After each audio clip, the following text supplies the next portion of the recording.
Hello, welcome to Raw with Jackie H. And I have my co host here, Gail Barron, the judge, who is my sister.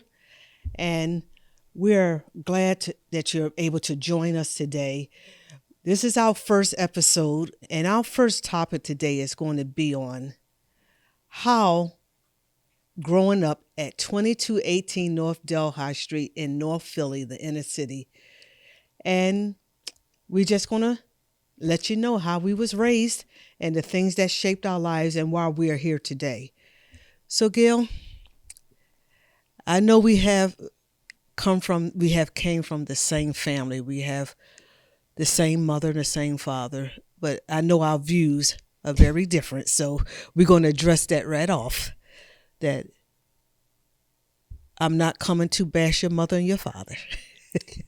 No, that's just a joke. But we had a good upbringing, and we just want to share our life with others. We was raised in a 2-parent home where we had dad and mom present. We have 3 brothers, and we have another sister. So it was 6 of us, 3 and 3. 7. And, she said, she's starting off already. You starting off already. Who is the 7th one? Mommy considered herself the 7th child. So our mother told us often that she was our father's child. So she's saying we have 7. So that's including our mother. But what you want to say about our upbringing from your perspective of what you felt coming up? Well, coming up, I enjoyed my life.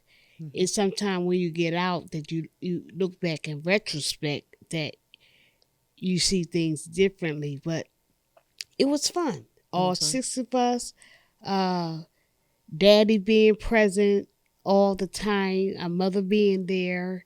She was the homemaker. Mm-hmm. She's where we got our faith from, but daddy was the practical point.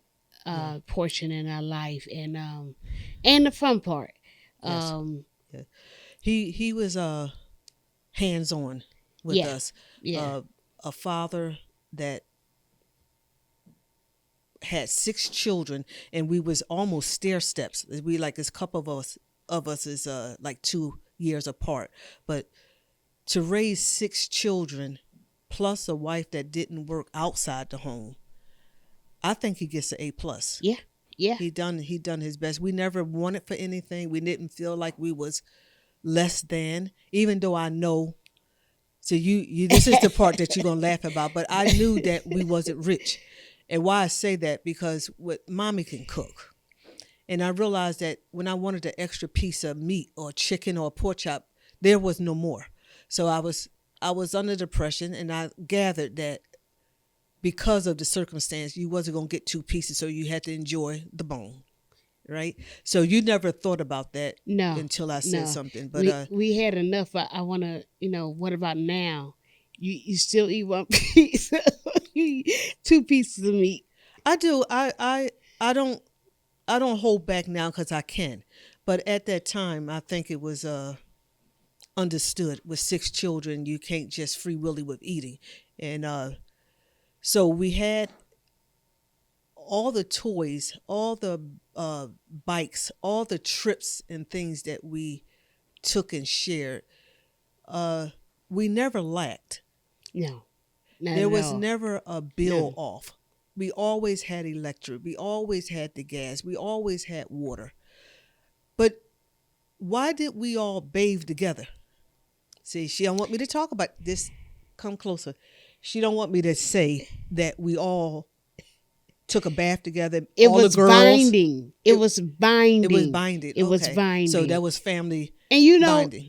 It wasn't until that we grew up later on in our 30s that we didn't share as much because that was part of our culture. Yeah. Being close. Yes. We didn't they shy away for anything. They stressed it. Yeah. Get along, get together. We ate together. Like today, children's not even eating at this table with each other. Or like everybody eating at a different dinner time. But that was important to mommy, that we had dinner together. We took did our homework together. She made sure that our homework and everything was a family get together. But how about when y'all nickname each other? She didn't. She didn't allow it. She didn't allow it. We didn't call each other names. She said all of us was her children. She didn't. So your older sister tried it. She tried calling me a few names, but I remember Daddy asked her who she talking to. when my dad asked, When she was talking to you, nicknaming you. But when he asked her who was she talking to, she said the cat. And we didn't even have a cat. we didn't even have a cat. So she knew she had to straighten up that real fast because she called me a name. But it was fun. It was. It was a fun-loving house. And It was. religion was our Christian home was very, very important. It was, I think it was the glue more than their Southern customs and stuff. Traditions. They believed in church. Well, we went to church 3 times a week, right? And as a child, when you want to play, that wasn't one of the fun parts of my life. Today, I respect it, but back then it was like, and I was a musician, remember? So it wasn't just the 3 nights. I had to go to all the rehearsals. So that was like I was in church 7 days a week. Where do you think that come from? Because Mommy told us they only went to church once a week. No, was it once a week or once a month? Once a month they went to church, but they went to Sunday school on Sundays. So the weekdays services, I don't know exactly. Well, we was birthed into it, so I don't know where it come from. I don't know if that was a social thing. I don't know where it come from. Why we went to church that much, but as a child, and I was into sports. Well, all of us were because we grew up in a strict Christian home. So it wasn't just a Christian home. It was that religion or that setting of, we didn't have a TV growing up. We didn't go to movies. We didn't, it was just a lot of, to me as a child, it was just a lot of what you can't do. Even though we had the fun part, but we had to come in to go to church. Like if we was outside playing with our friends and stuff, well, she believed in naps. We had to take a nap before church because we couldn't sleep in church.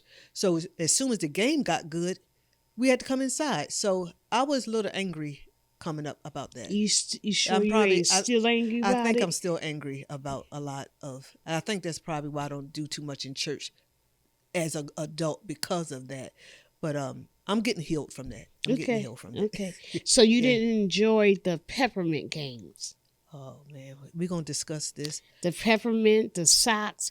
Don't worry, games. I want you to explain to what you're saying. What game was that? So Mommy would sit in a chair and she would have a bag of peppermints and she would throw them out on the floor, and whoever grabbed the most, we was trying to keep the other from getting it. So that was fun. We didn't know no different. So this is the kind of shenanigans that we did to have fun. But it was fun. But now looking back at the children today who have their iPads and we had show and tell. You remember the show and tell? It was a machine that you played the record on top, and it was a steel slide that just slide up as the record goes. No action.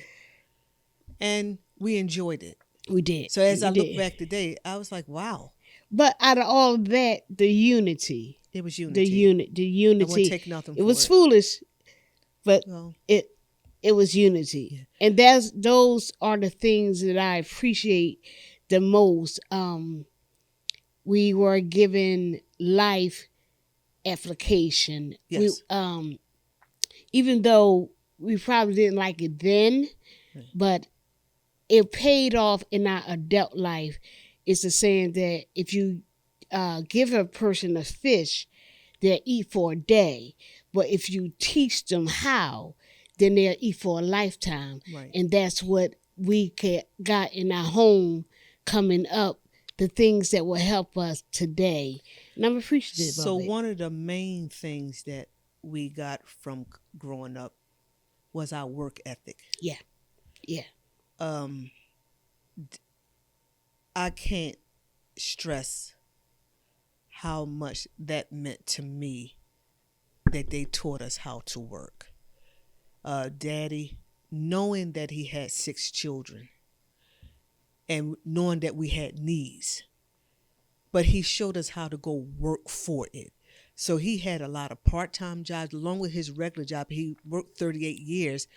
At that time it was called PNB Bank, but now it's Wells Fargo, but they don't change names so many. But that's where he started from as a janitor. Right. And he moved all the way up that he was driving the CEO of the company, Mr. Dorrance. So on the side, he was a cleaner. He had a janiting company. He drove school children. And I don't know how he took us with him to drive those school kids. We was on the bus. So he was teaching us hands-on how to work. And we had a couple buildings in Center City, glass building, and we're going to discuss this in full detail. I need y'all to really hear me on this. The job that my dad had was cleaning a eyeglass place. But he was teaching us to be entrepreneurs, how to get the most bang for your buck. So even though we was on a payroll with him, we was able to get. Let me how you gonna twist this one. Let me tell the people what we we're was talking able about. to do a double bubble. Let me tell you what we're talking about. So back in the day, a couple of my siblings was very much into fashion. So it was you, Derek, and Michael, the main ones that you was up on the what was going on with the clothes and everything. And at that time, it was these glasses that was called gazelles. So that mean that you was in with everybody when you had these glasses. So we was working at a eyeglass place supposed to have been cleaning until Daddy found out one day that the boss had started missing glasses at this eyeglass place that we was supposed to have been working. Now, mind you, people, there was no glass. It was just a frame. It was no glass in the frame. They took my siblings, the one who's sitting here now, and 2 others. They were stealing because they wanted to be entrepreneurship. How to get the bang for your buck. This is not what we was taught. We was not taught to steal. So he had to pay that money back. He had to, and we lost the account because of y'all wanted to be in style, which he was trying to teach us work and get what you want. That's true. But y'all couldn't wait to get paid, so you took the frames, not the glasses, the frames. So how did that feel, you going to school with just frames on? Well, at that time, it didn't matter. You had the frame that was nail style, so it didn't matter if it was a lens in it and not. You was fashionable. Oh my God! And I remember my brother who wanted. At that time, it was Converse sneakers and it was Pro Kegs, and they would go to work hard to get what they wanted because he said work for what you want. So I'm appreciative to the work ethic. And I remember we was musically inclined. My dad sung. Mommy was a singer, and we was raised with music. And I remember just having musical. It was all through my body. Yeah. So we always had a piano, but I took interest in the guitar. And when he took us to Kitty City to get toys, and there was a toy guitar, but it was nylon strings. It wasn't the real deal. And I remember asking him, could I get that toy? But again, one man working, 6 siblings. At that time, I still remember the price of that guitar. It was $69. And he said, I can't get it for you now, but I will save, and I promised I'll bring you back. And he did that. So as we wrapping this up of who they were and how we was raised, I wouldn't take anything for that. He's a man of his word. He was a man of his word. And we still hold that today. Be a man and a woman of your word. If you say it, come through. Promise. So, or if you're not, come back and say you can't. Come back and say you can't. So what we're going to take away for this episode is love God, love family, work hard, and be kind. Yeah.